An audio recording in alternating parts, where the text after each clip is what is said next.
नमस्कार, जोहार। आप देख रहे हैं वाईबीएन बिहार झारखंड। झारखंड की राजनीति की अगर बात करेंगे, सबसे बड़ा हॉट मुद्दा की बात करेंगे तो जेपीएससी जेसीसी में अनियमितता को लेकर लगातार छात्र प्रदर्शन कर रहे हैं। आज 18वां दिन है और आंदोलन के साथ अगर बात करेंगे, कई छात्र ऐसे हैं जो आमरण अनशन पे है, 9 से 10 छात्र। और इनको लेके लगातार छात्र और सरकार की बात करेंगे तो 3 दौर की वार्ता खत्म हो चुकी है। उसके बाद भी बात नहीं बनी, लेकिन सरकार की ओर से लगातार कहा जा रहा है कि हमने 98% उनकी बातें मान ली, सिर्फ 2% बात नहीं माना गया, क्योंकि वो हमारे हाथ में नहीं है। सबसे बड़ी बात ये है कि लगातार कह सकते हैं कि छात्रों के द्वारा प्रदर्शन किए गए। कल की अगर बात करेंगे तो विधानसभा घेराव का भी कार्यक्रम था, अच्छा खासा, कम से 30 से 40 हजार लोगों की हुजूम उमड़ा था। लेकिन उसी दौरान शाम तक अगर बात करेंगे, प्रदर्शन अच्छा रहा, सरकार ने शाबाशी भी दी। लेकिन अगर शाम जैसे 7:30 बजता है, लाइट बंद कर दी जाती है और छात्र छात्राओं पर भी लाठीचार्ज होती है। ये सबसे बड़ा मुद्दा जब बन के आती है तो विपक्ष ने प्रेस कॉन्फ्रेंस करके लगातार सरकार पे निकालने के साथ आज कह सकते हैं झारखंड बंद का उन्होंने कॉल किया था। और दूसरी तरफ एबीपी जो की छात्र इकाई है, उन्होंने भी विधानसभा के घेरने का लगातार प्रदर्शन किया था, क्योंकि सरकार उन्हें कैसे डिटेन करने की लगातार कोशिश की, लेकिन वो डिटेन नहीं, उन्हें बस में रखा गया। लेकिन फिर भी कई ऐसे छात्र छात्राएं थी जो सड़क पर लेट के विरोध किया। उन्होंने कहा कि अगर हमें ले जाना तो हमारे ऊपर ही आपको चढ़ानी पड़ेगी। तो और सबसे बड़ी बात है कि सीबीआई जांच की अगर बात करें तो जेएसएससी के परीक्षा में कई उनको पूरी तरह से रद्द करना, इस पर लगातार सरकार भी कर रही है। ये हमारे कह सकते हाथ में नहीं है, लेकिन सीबीआई जांच को लेकर लगातार चर्चाएं हैं कि सीबीआई जांच होनी चाहिए। विपक्ष ने भी लगातार, विपक्ष का भी कहना है कि सीबीआई जांच होनी चाहिए। इन्हीं मुद्दों पर चर्चा होगी आज। और हमारे साथ है वाईबीएन बिहार झारखंड के चीफ एडिटर प्रदीप सर है। सर, सबसे पहले बहुत बहुत स्वागत है और जोहार रहे हैं। नमस्कार दीपक। नमस्कार मनीष। सर, ये जो लगातार आप में देख रहे हैं 18वां दिन सर आज खत्म के कगार पे है। सरकार अपने, उनके मंत्री भी कर रहे हैं कि हमने 98% छात्रों की बात मानी है। लगातार वो विपक्ष पे आरोप लगा रहा है कि बीजेपी आंदोलन बेचने का काम कर रही है, बीजेपी आंदोलन को बढ़ावा दे रही है। और लेकिन सीबीआई जांच की जब बात आती है, सरकार मौन व्रत रख लेती है। क्या लगता है सीबीआई आखिर जो जांच है उसे क्यों पीछे हट रही है? देखिए, सरकार ये बात बार बार कह रही है, उनके मंत्री भी कह रहे हैं, जो प्रतिनिधि मंडल में शामिल मंत्री है, 4 मंत्री ये कह रहे हैं 98% हमने मांग की। और सही बात की जाए तो मेरी अपनी जो समझ है कि 98% मांग अभी उनकी पूरी नहीं हुई छात्रों की। क्योंकि छात्रों की जो ये आंदोलनकारी छात्र हैं जो बैठे हुए, इनकी पहली डिमांड थी कि सीबीआई जांच की जाए। सरकार ने सीआईडी जांच स्टार्ट की। सरकार ने सबसे पहले सीआईडी जांच तो उन्होंने स्टार्ट की। आयोग के अध्यक्ष आते हैं पूछताछ में, 3 दिन लगातार उनसे पूछताछ होती है। उसके बाद वो इस्तीफा देते हैं। उसके बाद जो जेपीएससी के 3 सदस्य भी इस्तीफा दे देते हैं। उसके बाद ख्यामते गिरफ्तार हो जाते हैं। तो ये चीज तो स्टेब्लिश हो गई कि घपला घोटाला हुआ है। इसमें कोई अब राय नहीं बची है कि इसमें कोई घपला घोटाला नहीं हुआ। जेपीएससी 14 में घपला घोटाला नहीं हुआ है। अब ये बात तो खत्म हो गई, ये तो तय हो गया, तथ्य स्पष्ट हो गया, तथ्य सामने आ गया कि घोटाला हुआ है। छात्रों को ऐसा लगता है, झारखंड के छात्रों में जो आंदोलनकारी छात्र हैं इस समय, उनको ऐसा लगता है क्योंकि सीआईडी एजेंसी स्टेट गवर्नमेंट की एजेंसी है, जो परीक्षा कराने वाली एजेंसी है वो बाहर किसी दूसरे स्टेट की एजेंसी थी, बीपीएल दूसरे स्टेट की एजेंसी है। तो छात्र ये मान के चल रहे हैं यदि वो सीआईडी जांच तक सीमित रहती है सरकार, तो स्वाभाविक है कि जो झारखंड का तंत्र है, भाई ये परीक्षाओं को नकल कराने वाला तंत्र कौन था? जेपीएससी था। जेपीएससी में कौन शामिल था? एक सीनियर आईएएस उसके अध्यक्ष थे। उसके बाद 3 मेंबर्स कौन थे जिन्होंने इस्तीफा दिया? वो जो झामुमो के जो राष्ट्रीय महासचिव हैं संभवतः, सुप्रियो भट्टाचार्य, उनकी वाइफ थी एक। 2 और जो मेंबर थे वो भी पॉलिटिकल मेंबर थे। तो पूरा झामुमो कुनबा और ख्यांगते सरकार की पसंद के अफसर थे। रिटायरमेंट के बाद उनको जेपीएससी का चेयरमैन बनाया गया, अध्यक्ष बनाया गया।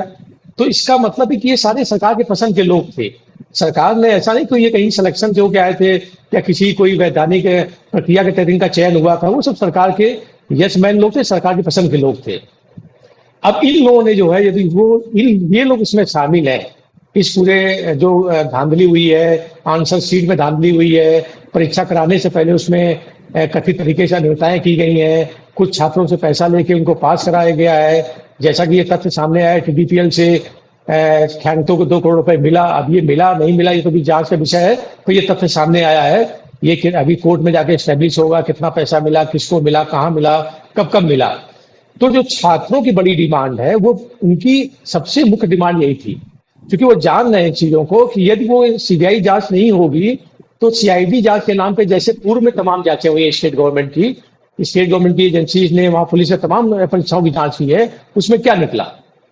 आज तक जेपीएससी 1 जेपीएससी 2 में जो घोटाले हुए थे उनकी जांच प्रक्रिया आज तक चल रही है। मतलब आज 26 साल हो गए, 25-26 साल हो गए, 24 साल हो गए, तो 24 साल से वो मामले निर्णय तक नहीं पहुंच पाए हैं। तो छात्रों की डिमांड जो सबसे पहली बड़ी डिमांड थी कि परीक्षा रद्द करना और सीबीआई से जांच करवाना, उनकी 2 डिमांड थी। तो यदि हम अपनी बात से कहें, यदि हमारी जो भी इसमें समझ बनती कि सरकार ने 50% मांग इनकी पूरी कर ली है। 50% का मतलब है कि उन्होंने परीक्षाओं को रद्द कर दिया। बैकलॉग परीक्षा भी आज कल हेमंत सोरेन ने विधानसभा में बोल दिया कि भाई बैकलॉग परीक्षा भी हम रद्द कर रहे हैं, जेपीएससी 14 भी रद्द कर रहे हैं। तो सरकार ने 50% मांग मान ली है। 50% मांग उनकी है सीबीआई जांच की। इसीलिए छात्र अड़े हुए हैं, इसीलिए छात्र नहीं उठ रहे हैं, इसीलिए छात्र आंदोलन खत्म करने के लिए तैयार नहीं हो रहे हैं। राहुल गांधी दिल्ली से हेमंत सोरेन पर बात कर रहे हैं कि भाई आप छात्रों की बात सुनिए, छात्रों को न्याय दीजिए, छात्रों से उनसे संवाद करिए, उन पे कोई बल प्रयोग मत करिए। सरकार भी ऐसा कह रही है, मुख्यमंत्री खुद कह रहे हैं कि वो संवाद करना चाहते हैं, संवाद से ही समाधान निकलेगा। तो आखिर फिर सीबीआई जांच से सरकार डर क्यों रही है? सरकार को ये तो अभी कितने 19-20 लोग संभवतः गिरफ्तार हो चुके हैं, तो ये तो एस्टेब्लिश फैक्ट है कि भाई उसमें घोटाला हुआ, धांधली हुई, भ्रष्टाचार हुआ, छात्रों को नकल करा के पास कराया गया, पैसा लिया गया, ये एस्टेब्लिश हो गया है। तो फिर सीबीआई से सरकार डर क्यों रही है? ये बड़ा सवाल है कि हेमंत सोरेन सरकार सीबीआई जांच कराने से क्यों डर रही है। तो मेरी जो इसमें समझ बन रही है कि चूंकि इसका जांच का दायरा बहुत व्यापक हो जाएगा। हेमंत सोरेन सरकार ऑलरेडी बहुत सारी जांच में फंसी हुई है। उनका पहला जो कार्यकाल, अभी इसके पिछला वाला जो कार्यकाल था 19 से लेके 24 तक का जो कार्यकाल था उनका, उस कार्यकाल को देखेंगे तो उस दौरान जमीन के तमाम विषय हुए, तमाम घपले घोटाले में कुछ आईएएस ऑफिसर भी उनको जेल जाना पड़ा। यहाँ तक कि मुख्यमंत्री के जो प्रिंसिपल सेक्रेटरी थे विनय चौबे, वो भी शराब आबकारी नीति घोटाले में फंसे हुए थे, वो भी लंबे समय से जेल में है, तमाम मामलों में है। इसके अलावा और भी कुछ आईएएस ऑफिसर्स थे, अभी वो सब मुकदमे पेंडिंग है, कहीं ईडी के स्तर पे, कहीं सीबीआई के स्तर पे, कहीं लोकल एजेंसीज के स्तर पे। तो सरकार डरी हुई है। मैं जो समझ पा रहा हूं कि हेमंत सरकार इस पर डरी हुई है कि यदि सीबीआई की एंट्री होती है तो इनके हाथ से चीजें निकल जाएंगी, फिर राज्य सरकार के कंट्रोल में मामला रह नहीं जाएगा। और यदि हेमंत सोरेन सरकार सिफारिश करती है सीबीआई जांच की, तो कल ये सीबीआई पर आरोप भी नहीं लगा सकते हैं कि जो है हमको सीबीआई इनको फंसा रही है, या सीबीआई सरकार को फंसाना चाहती है, या सीबीआई किसी मंत्री को फंसाना चाहती है, या सीबीआई झारखंड के अफसरों को टारगेट कर रही है, या सीबीआई यहाँ पे काम नहीं करने देना चाहती है, राज्य का माहौल खराब करना चाहती है। तो सरकार यहाँ फंसी हुई है, सरकार बहुत बुरी तरह से हेमंत सरकार फंसी हुई है। यदि छात्र अपनी मांगों पर अड़े रहे और छात्र अपनी ये सीबीआई की जांच के पीछे जब तक सरकार घोषणा नहीं करती पीछे नहीं हटते हैं, तो हेमंत सरकार बड़े संकट में है और बहुत ज्यादा फंसी हुई है। जी मनीष जी। सर, लाठीचार्ज की अगर बात करें तो कल जिस तरह से बर्बरतापुर से छात्रों पर लाठी बरसाई गई, लेकिन हेमंत सोरेन ट्वीट करते हैं, उन्होंने प्रशासन को बधाई देते हैं कि आपने बहुत अच्छे से संभाला, लेकिन उन्होंने ये तो नहीं कहा उन्हीं का प्रशासन जो उन्होंने निहत्थे पे लाठियां बरसाई है, जो पुरुष पुलिस है वो महिलाएं पर लाठियां बरसाई है, ये पर जब सवाल उठता है तो उनके ही कहते सत्तारूढ़ दल के जो राहुल गांधी है वो खुल के कहता है कि ये सही नहीं है, लाठीचार्ज करना बिल्कुल निंदनीय है। आप छात्रों की बात सुने ना, मुख्यमंत्री से भी आग्रह किया। ये जो कॉन्ट्राडिक्शन लगातार उनके सत्तारूढ़ गठबंधन में चल रही है, इनको लेके अगर कह सकते हैं जेएमएम चुप रहती है, आरजेडी चुप रहती है, तो कैसे सरकार की किरकिरी नहीं होती? देखिए, ये देखिए आप सवाल कर रहे हैं कि भाई देखिए राजनीतिक जो दल है उनके चेहरे बेनकाब भी हो रहे हैं। अभी जब जंतर मंतर पर प्रदर्शन चल रहा था तो आपको याद होगा कि राहुल गांधी, प्रियंका गांधी, यहाँ तक कि झारखंड मुक्ति मोर्चा के तमाम सांसद जो है उस प्रदर्शन में शामिल थे। महुआ मांझी, सुखदेव भगत, ये तमाम लगातार रोज जो नारेबाजी संसद के बाहर होती थी या धरना प्रदर्शन में, उनमें सब में शामिल थे और डिमांड कर रहे थे ये केंद्रीय मंत्री का इस्तीफा होना चाहिए, इनकी डिमांड को चाहिए, इनकी परीक्षाओं के लिए कोई एक तंत्र बनाना चाहिए, सरकार को बिल लाना चाहिए, परीक्षाएं नकल ना हो प्रतियोगी परीक्षाओं में, इसके लिए कड़े प्रावधान करने चाहिए। अब वही कांग्रेस राहुल गांधी फोन पे बात कर रहे हैं और राहुल गांधी वहां नहीं पहुंच रहे हैं, झारखंड नहीं पहुंच रहे। राहुल गांधी जब छात्र वहां पे आमरण अनशन पे बैठे हैं और तमाम छात्रों की तबीयत खराब है और बेचारे बारिश के मतलब भीगती हुई बारिश में बैठे हुए हैं, कोई उनकी व्यवस्थाएं नहीं है। एक एक टाइम हमने देख रहे हैं, बहुत सारी रिपोर्ट्स आ रही हैं कि उनके पास खाने का उतना इंतजाम नहीं है। तो राहुल गांधी प्रयागराज में छात्रों की गूंज कार्यक्रम कर रहे हैं, वहां पे परीक्षाओं की बात कर रहे हैं, छात्रों की बात कर रहे हैं, नकल की बात कर रहे हैं, पेपर लीक की बात कर रहे हैं, नौकरियों की बात कर रहे हैं। उनकी उनकी सरकार, एक जहां पे उनकी सरकार है वहां पे जाने से कतरा रहे हैं। तो झारखंड में क्या, वो प्रयागराज में बहुत सारे पोस्टर लगे थे कि राहुल गांधी आपको झारखंड पुकार रहा है, राहुल गांधी आपका युवा इंतजार कर रहे हैं, राहुल गांधी आपको प्रयागराज नहीं आपको पहुंचना चाहिए। में छात्रों की जान जाने की स्थिति बनी हुई है। राहुल गांधी संसद में हंगामा कर झामुमो संसद कर रही है कि दिल्ली में जंतर मंतर पे जो प्रदर्शनकारी छात्र थे उन पे पहले दिन का इस्तेमाल हुआ। अब वो पहले दिन का इस्तेमाल हुआ कि नहीं हुआ, ये एक जांच का विषय है, पर राहुल गांधी इस बात को लगातार कह रहे हैं। अब वो कह रहे हैं अमित शाह के जवाब दें। तो कल जब वहां पे विधानसभा में छात्र प्रदर्शन करने जाते हैं तो छात्रों पे जो लाठीचार्ज हुआ वहां पे, या वहां आंसू गैस गोले छोड़े गए, उनको उन पे बल प्रयोग किया गया, तो इसकी जिम्मेदारी कौन लेगा? कांग्रेस जिम्मेदारी लेगी? झामू जिम्मेदारी लेगी? क्या हेमंत सोरेन खुद जिम्मेदारी लेंगे एज ए मुख्यमंत्री?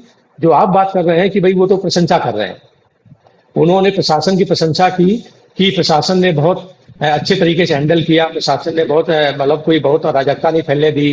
तो वो एक पॉलिटिकल पार्टी पे, विपक्ष पे निशाना साध रहे हैं और प्रशासन का मनोबल बढ़ाने की कोशिश कर रहे हैं। मैं समर्थक नहीं हूँ, मेरा भी अपना मानना है को अहिंसक तरीके से रखना चाहिए, उनको पथराव या ऐसे किसी कृत्य से बचना चाहिए जिसमें पुलिस प्रशासन को बल प्रयोग करना पड़े। पर झारखंड में ऐसी कोई स्थिति नहीं थी। दिल्ली में स्थिति दूसरी थी। दिल्ली में तो छात्रों ने वहां पे बाकायदे पथराव किया था, वहां पे ऐसी कोई स्थिति नहीं थी। तो इससे अभी जो स्थितियां बन रही हैं, अभी जो वहां पे हालात हैं, वो सत्ता पक्ष के लिए, गठबंधन के लिए कांग्रेस, अब राहुल गांधी जब ये कहते हैं कि भाई हम छात्रों की बात के साथ हैं, छात्रों की मांग जायज है, छात्रों की मांग को जाना चाहिए, उनको समाधान किया जाना चाहिए। उनके मंत्री कह रहे हैं 98% मांगे हमने मान ली है। तो 98% मांगे कैसे मान लिया आपने? उनकी दो बड़ी मांग थी, एक पहली थी परीक्षा रद्द करिए, दूसरी थी सीबीआई जांच करने की। तो कहां से आपने 98% मांगे मान ली है? डर ये है हेमंत सरकार को कि 6.5 साल में जो भी भर्तियां हुई हैं, यदि सीबीआई की एंट्री हो जाती है इस जांच में, सीबीआई की एंट्री होने का मतलब है 6.5 साल का जो कार्यकाल अभी हेमंत सोरेन सरकार का चल रहा है कंटिन्यूअस, उसमें जितनी भर्तियां हुई हैं उन सारी भर्तियों की फिर जांच होगी, और उन भर्तियों की जांच होगी तो बहुत बड़े घोटाले सामने आ सकते हैं, बहुत बड़े रसूख वाले लोग सामने आ सकते हैं, बहुत बड़े लोगों के नाम उसमें जुड़ सकते हैं। वो सत्ता में बैठे हुए बहुत सारे लोग उसमें कटघरे में खड़े हो जाएंगे। ऐसी स्थिति में सरकार बचेगी कि नहीं बचेगी ये भी कहना बड़ा मुश्किल होगा। तो इसलिए सरकार जो है सीबीआई जांच से लगातार भाग रही है, वो उस पर कोई बात ही करने तैयार नहीं है। एक बार जो बात नहीं, जहां तक मुझे याद आ रहा है कि उन्होंने कहा कि भाई हम ईडी को शामिल कर लेते हैं जांच में। अब ईडी फाइनेंशियल ट्रांजेक्शन देखेगी कहां कैसे हुआ है, तो ईडी एक अलग विषय है, सीबीआई का अलग विषय है। तो ना जांच में शामिल, सीबीआई जांच ना सौंपने का सीधा सीधा मतलब यह है कि सरकार को यह मालूम है कि जब सीबीआई की एंट्री होगी तो उसके तार जो आखिरी जहां तक जुड़े हुए हैं इन भर्ती वाले मामलों में, वो सीबीआई वहां तक पहुंचेगी। सेंट्रल एजेंसी है, इस पर इनका कोई कंट्रोल नहीं रह जाएगा। इनको ऐसा डर है कि जैसे ही सीबीआई के पास जांच जाएगी तो सेंट्रल गवर्नमेंट या मोदी सरकार जो है झारखंड को डिस्टर्ब करने की बहुत कोशिश करेंगे, इसलिए वो भाग रहे हैं, डर रहे हैं। जी मनीष जी सर, ये तो सर आपने सही कहा कि वो उनको ये सब पूरी तरह से विश्वास भी है कि जिसमें कि सीबीआई जांच के बाद सरकार को अनस्टेब्लिश करेगी इन चीजों को लेकर। तो आज लेकिन जब विधानसभा का अंतिम दौर था, आज अंतिम दिन ही था, तो हेमंत सोरेन जब कम से कम 17 से 20 मिनट के भाषण होते हैं, उन्होंने भी अब एक तरह से अपने राजनीतिक आंदोलन को बनाने की सोच थी कि विपक्ष को हम सिर्फ इसे राजनीतिक मुद्दा ही बना दें आंदोलन के। लगातार विपक्ष को उन्होंने करारा जवाब भी, तो उन्होंने कहा कि अगर जांच करवाई जाए बीजेपी के विधायकों को, सबके घरों से पैसा मिलेगी। तो इन सब चीजों को लेकर उन्होंने कहा हो सके कि आंदोलन को सर एक सत्ता पक्ष और विपक्ष के मुद्दों को उन्होंने कहा कि विपक्ष से ही उनको जोड़ा जाए। उन्होंने यह भी कहा था कि ये जो आंदोलन किसके इशारे पे हो रही है, इसमें कौन शामिल है, हमें सब पता है, हम छात्र छात्राओं के साथ है। लेकिन ये जो बीजेपी, उन्होंने कहा कि जो इतने सालों से झंडा नहीं ढो रही थी, वो आज झंडा ढो के निकल रहे हैं। उन्होंने आरएसएस पे कटाक्ष किया बीजेपी के विधायकों की, जो झंडा नहीं मानते थे वो आज झंडा ढो रहे हैं। ये अच्छी बात है, लेकिन जो छात्र छात्रों को लेके आगे होगी इसका आंदोलन विटनेस, क्या लगता है सर, ये जो उनका जो मुखिया हेमंत सोरेन, क्या वो भी चाह रहे हैं कि अब आंदोलन को पूरी तरह से राजनीतिक बनाया जाए, मुद्दा ही बना दिया जाए विपक्ष और सत्ता पक्ष का? देखिए, सरकार के लिए बहुत आसान होगा ये, यदि वो ये पॉलिटिकल मुद्दा ये कामयाब हो गए कि ये आंदोलन पॉलिटिकली मोटिवेटेड है या भाजपा को समर्थित आंदोलन है, भाजपा पीछे से इसकी बैकबोन है, भाजपा इसकी फंडिंग कर रही है, भाजपा इसको चला रही है, भाजपा इसको सारा कंट्रोल किए हुए है, तो सरकार के लिए आसान हो जाता है, को निपटना आसान हो जाता है। जैसे ही एक पॉलिटिकल पार्टी सामने आ जाती है तो फिर सरकार पे आरोप प्रत्यारोप चालू हो जाता है। हेमंत सोरेन कहेंगे भाई 6.5 साल में हमारी जो हमने भर्तियां की उसमें घपले घोटाले हुए हैं, तो उसके पहले रघुवर दास की सरकार थी उसमें घपले घोटाले हुए थे, उससे पहले आपकी सरकारें रही, अर्जुन मुंडा मुख्यमंत्री रहे, बाबूलाल मांडी जो इस समय खुद विपक्ष में नेता हैं वो मुख्यमंत्री रहे, उनके दौर में भी तमाम परीक्षाएं हुई, उसमें भी घपले घोटाले हुए। तो ऐसी स्थिति में फिर सरकार के लिए बचना आसान हो जाता है। तो हेमंत सोरेन और उनकी झामुमो और कांग्रेस दोनों कोशिश कर रहे हैं कि इस आंदोलन को पॉलिटिकलाइज कर दिया जाए, जो है भाजपा का स्टाम्प लगा दिया जाए कि भाजपा इसमें जो है भाजपा का मोटिवेटेड ये आंदोलन है, भाजपा इस पे कंट्रोल कर रही है। और मूर्खता वाला पूर्ण काम किया है। कल जो भाजपा ने रात में 10 बजे निर्णय लिया कि झारखंड बंद करने का निर्णय लिया झारखंड का, या भाजपा के जो प्रदेश अध्यक्ष इस समय आदित्य साहू हैं, मैं सही हूं ना? तो वो जो कल उन्होंने एकदम से एक निर्णय लेते हैं और मुख्यमंत्री आवास का घेराव करने चले जाते हैं, तो भाजपा तो वहां खुद एक्सपोज हो रही है। भाजपा को तो इस समय ये काम करना ही नहीं चाहिए था। छात्र खुद आंदोलित हैं, छात्र अड़े हुए हैं, छात्र पीछे हट नहीं रहे हैं।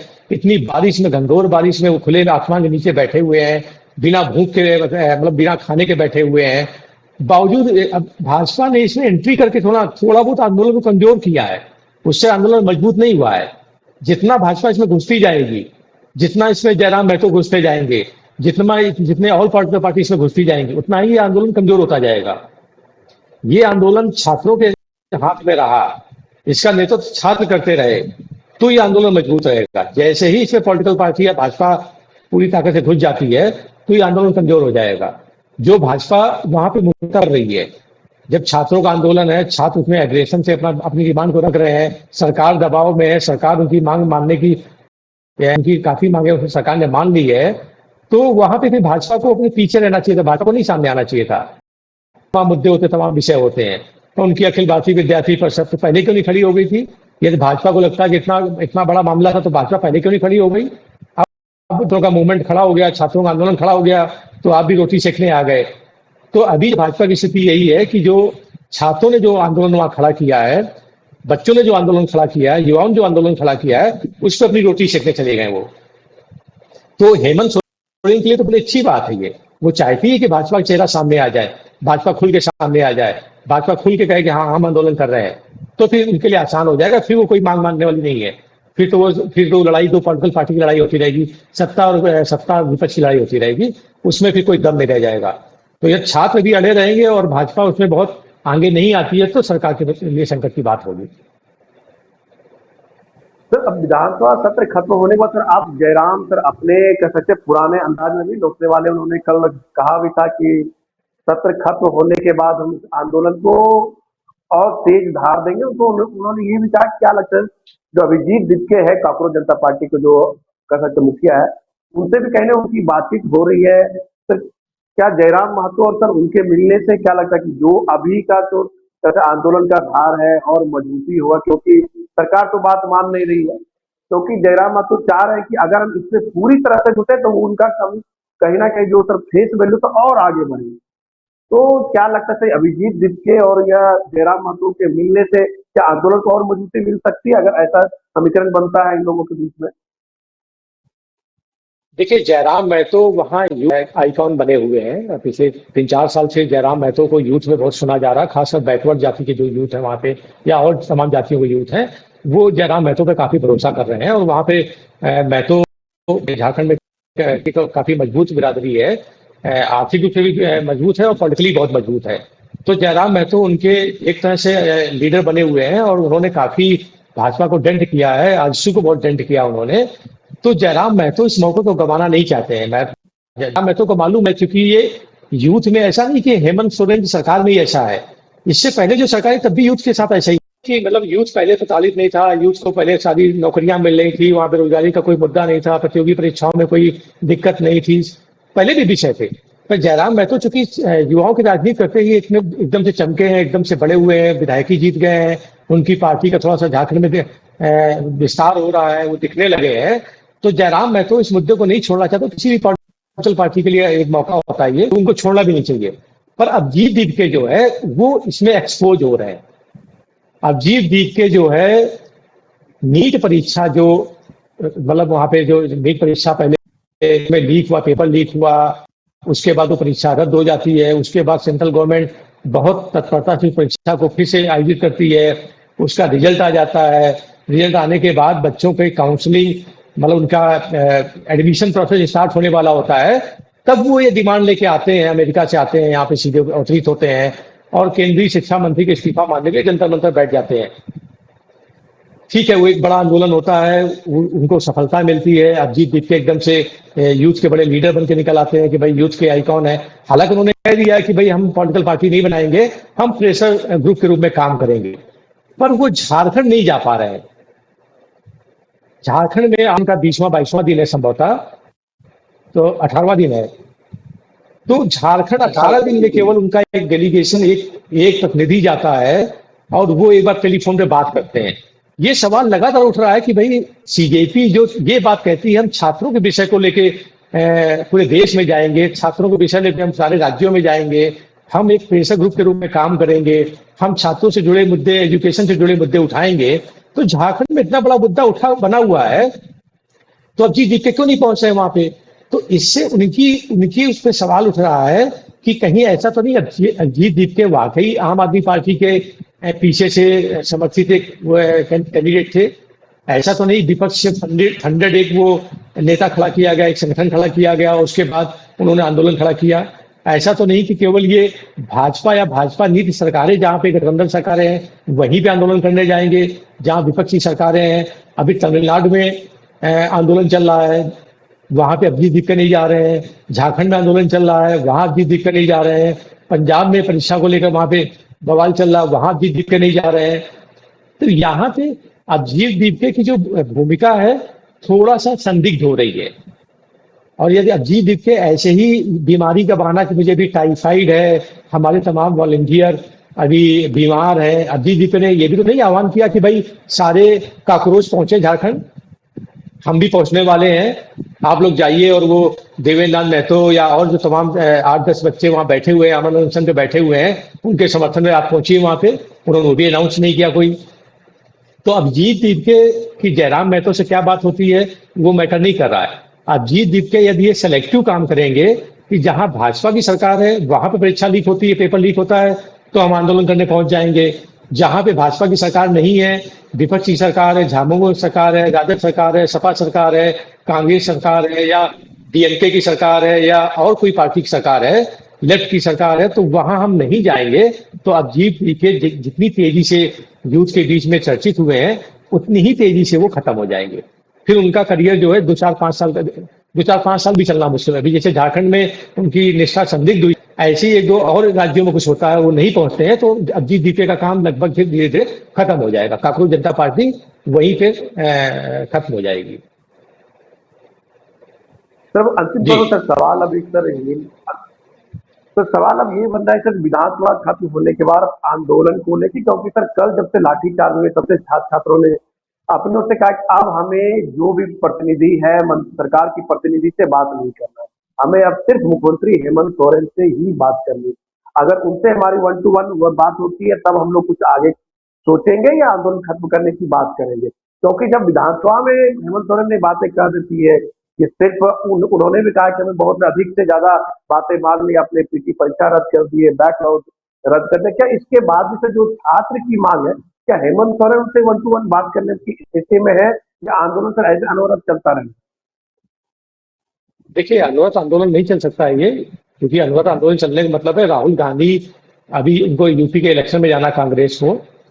अभी अगले अगले साल 5-6 राज्यों में चुनाव होने वाला है, तो ये ऐसा नहीं कि जितना आंदोलन खींचेगा उतना ही कांग्रेस के लिए संकट पैदा हो रहा है, राहुल गांधी के लिए संकट पैदा हो रहा है। हेमंत सोरेन तो चलो कोई बात नहीं है, हेमंत सोरेन झारखंड में अब उनकी पार्टी का विस्तार, उससे आगे उनका विस्तार नहीं, पर कांग्रेस का विस्तार पूरे देश में है। और कांग्रेस 5 राज्यों में भी चुनाव में जाने वाली, उत्तराखंड में जाएगी, यूपी में जाएगी, और भी 4 राज्यों में चुनाव, 3-4 राज्यों में चुनाव होना है, पंजाब में जाएगी। तो मतलब उनके सामने, कांग्रेस के सामने बड़ी दिक्कत है। तो कांग्रेस लगातार ये दबाव बनाएगी कि जल्दी से इस मामले को निपटाया जाए। अब चूंकि वही सीबीआई की, अब छात्र सीबीआई की जांच मांग से पीछे नहीं हट रहे हैं और सरकार के लिए वो संकट है। बस मामला पेच वहां फंसा। जब छात्र सीबीआई जांच की मांग को अपना पीछे छोड़ दें कि भाई चलो सीबीआई जांच, तो सरकार को तैयारी है।